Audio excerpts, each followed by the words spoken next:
आदमी ने देखा कि मरी हुई समुद्री कछुआ एक खूबसूरत महिला में बदल गई थी। कुछ दिन पहले आदमी उस सुनसान द्वीप से भागना चाहता था, लेकिन हर बार समुद्री कछुआ उसके रास्ते में आ जाता था। वो उसके बनाए हुए बांस के नाव को तोड़ देता और उसे वापस समंदर की ओर धकेल देता। आदमी को समझ नहीं आ रहा था कि कछुआ उसे जाने क्यों नहीं दे रहा, और वो उससे गुस्से और नफरत से भर गया। फिर उसने देखा कि समुद्री कछुआ किनारे पर रेंग रहा है। वो जल्दी से पहाड़ी से नीचे दौड़ा, एक लकड़ी की छड़ी उठाई और उसे मारने लगा।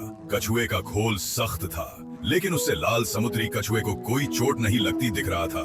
इसलिए उसने कछुए को उल्टा कर दिया, जिससे वो हिल नहीं सका।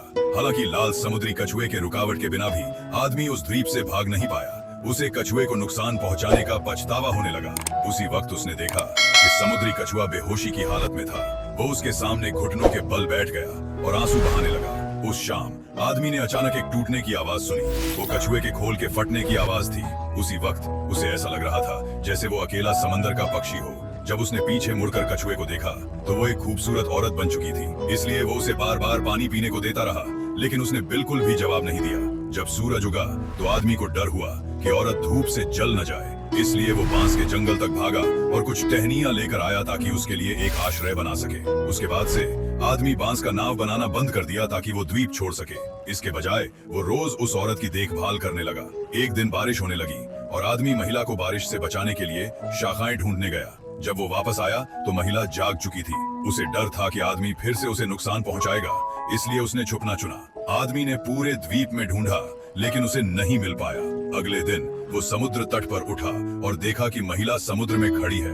तो उसने अपनी शर्ट उतारी, रेत पर रख दी और वहां से चला गया। आदमी पहाड़ी की चोटी पर गया और देखा कि महिला अपना कछुए का खोल दूर तक धकेल रही है। शायद ये उसका तरीका था आदमी को बताने का कि वो वहीं रुकेगी। उस आदमी को हमेशा के लिए उस द्वीप पर रहना था। वो अपने अधूरे बनाए हुए बोट की तरफ गया और उसे समुद्र में धकेल दिया। उसी वक्त वो औरत तैरती हुई आई और उससे बात करने लगी। फिर दोनों साथ में एक चट्टान तक तैरे। औरत ने बड़ी कुशलता से चट्टान से एक सीप उठाई और आदमी को खिलाई। आदमी को अपने बीते हुए हिंसक व्यवहार पर गहरा पछतावा हुआ। उसकी उदास नजरों को देखकर औरत उसकी सोच समझ गई। उसने उसके चेहरे को छुआ और दिखाया कि वो उसे माफ कर चुकी है। इसके बाद वो औरत और आदमी साथ साथ चलने लगे।